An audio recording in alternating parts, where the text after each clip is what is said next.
Welcome to the deep dive. Buckle up, because today we're going deep into the life of Malcolm X. You think you know the story, but the details, man, there's something else.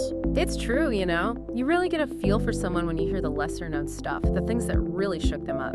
And Malcolm X, his life, there is no shortage of shocking moments. No kidding. And that's what we're here for, right? We're going way beyond those headlines, straight to the source, his autobiography. Ready to jump in? Absolutely. Let's do it. Okay, so picture this. Little Malcolm, just a kid, right? At home, family, the whole bit. Then out of nowhere, bam, mob of Klansmen surrounding the house. Chilling image, right. And they weren't there for a friendly chat, shattered every window with their gun butts. Malcolm's father, Earl Little, he was a Baptist minister, big supporter of Marcus Garvey. That's what made him a target. Man, can you imagine? Being a kid and seeing that kind of hate, that violence aimed at your family, it's got to mess you up. No doubt. This wasn't some random act either. They wanted to silence him, plain and simple.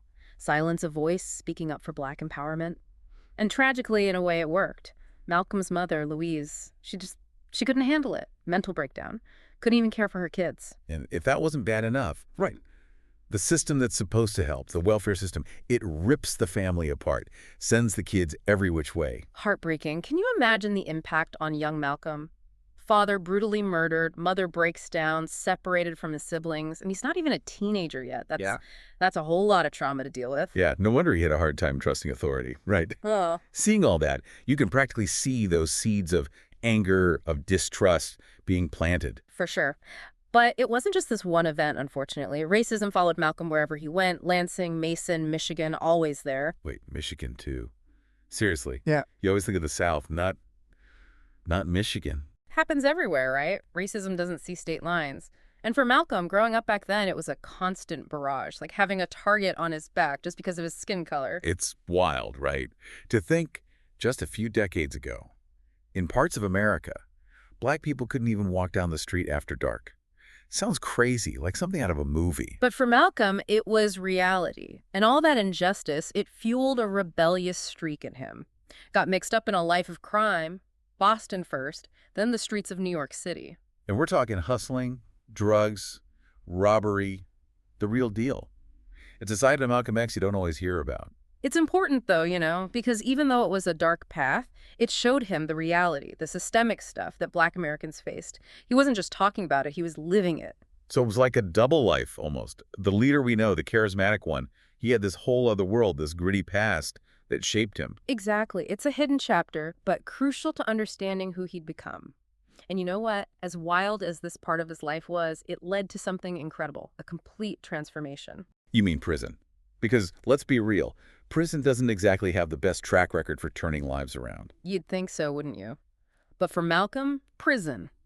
Well, prison was everything. It's where it all changed. Behind bars, surrounded by all that concrete, that's where he found himself.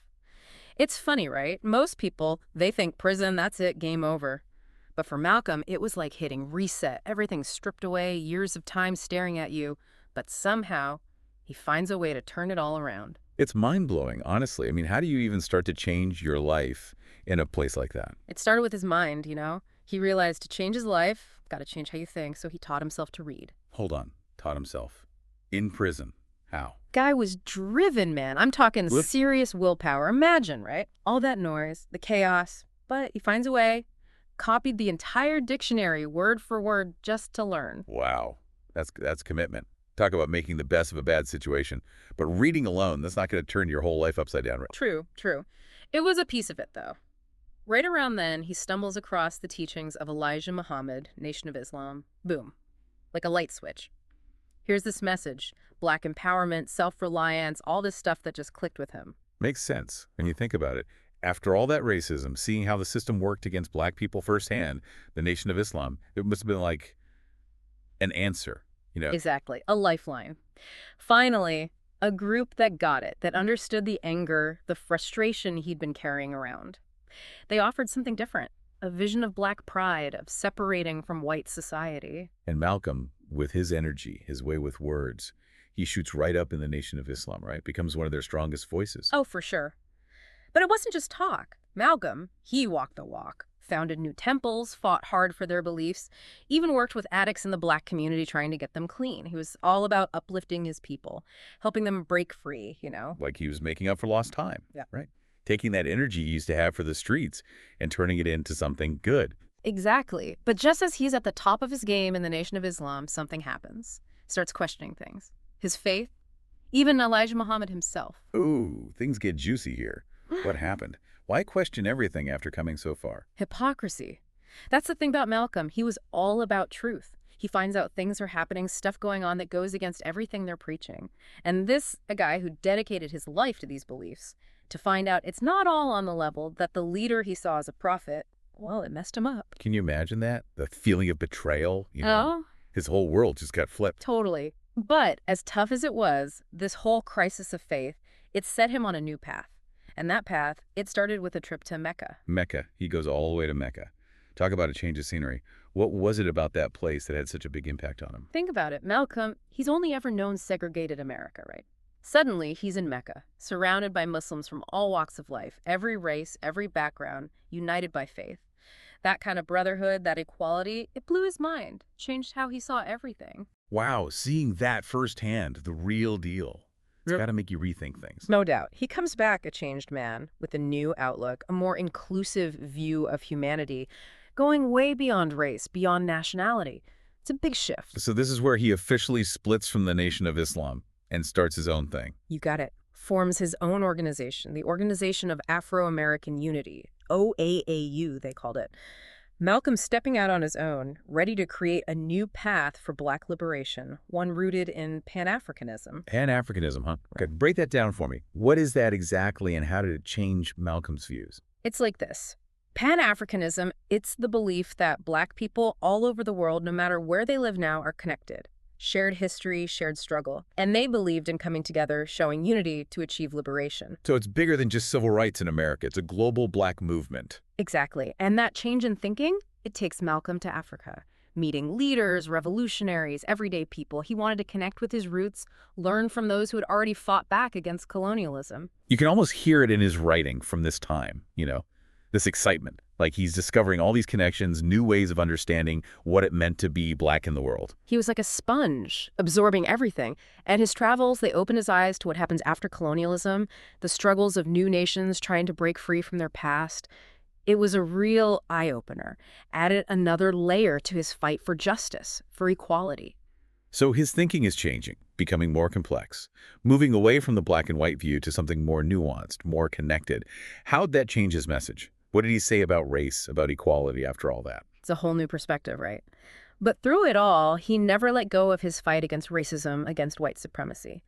But the way he talked about it, it shifted. Started focusing on self-reliance, on Black people having economic power, controlling their own destiny. It's about coming together, building bridges with other groups who are also facing oppression, seeing the bigger picture of human rights.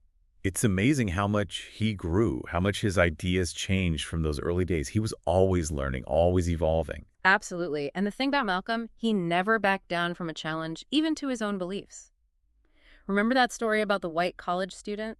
The one from down south? Refresh my memory. So this young woman, blonde hair, blue eyes, from a super segregated town, she hears Malcolm speak at her college, and she's blown away, deeply moved by his words. Goes to show you, you never know who's listening. All right. How your words might impact someone. That openness, being willing to talk to anyone, even people who disagree with you. We could all learn a thing or two from that. For sure. But sadly, not everyone saw it that way. Some people, they saw this change in Malcolm, this openness to talk, as a threat. You mean the Nation of Islam? Exactly. They felt betrayed when he left, when he started questioning their teachings. And the FBI, they'd been watching him for years, and now they're even more suspicious, seeing his influence grow. It's tragic, you know?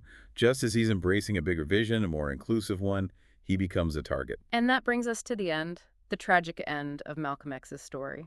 The assassination. Before we get into that, it's just, yeah, it's hard to believe it happened, you know? He's about to speak at the Audubon Ballroom in Harlem, a place he knew well, surrounded by his people, his family, and then chaos. It was a nightmare from what I've read. Gunmen rushed the stage, shots ringing out, people screaming, diving for cover, total pandemonium. And in all of that, Malcolm X, a man who stared down the KKK, who did time, who faced down every kind of hate imaginable, he's gunned down. Just like that. 39 years old. It's tough to process. It's a day etched in history, a brutal reminder that progress doesn't come easy, it doesn't come without sacrifice. And the aftermath, the search for answers, it was just as chaotic, just as frustrating. They convicted 3 guys, right, for the Nation of Islam. But even now, all these years later, there are still so many questions. And the FBI, they were watching him, even had people on the inside that day. It makes you wonder, what did they know? It's the mystery, right? That lingering question, what really happened? And the FBI's track record, targeting Black activists, trying to dismantle the civil rights movement, it doesn't help. And those classified documents, still locked away. It only adds fuel to the fire, you know. A tragedy on top of a tragedy. Mm-hmm. Not only was a brilliant mind, a powerful voice silenced, but we still don't have the full story.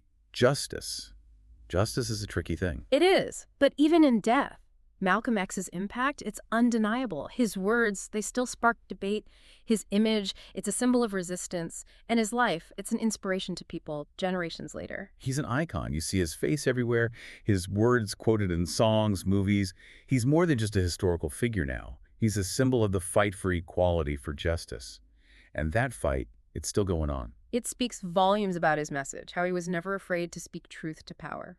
And while we might never have all the answers about his death, we can find some comfort knowing his legacy lives on, stronger than ever. Couldn't agree more.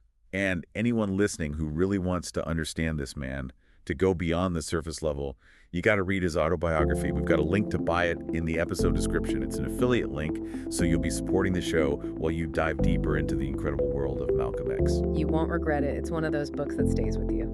Well said. And on that note, we're going to wrap up this deep dive into the shocking life of Malcolm X. Until next time, keep asking questions, keep exploring, and keep diving deep.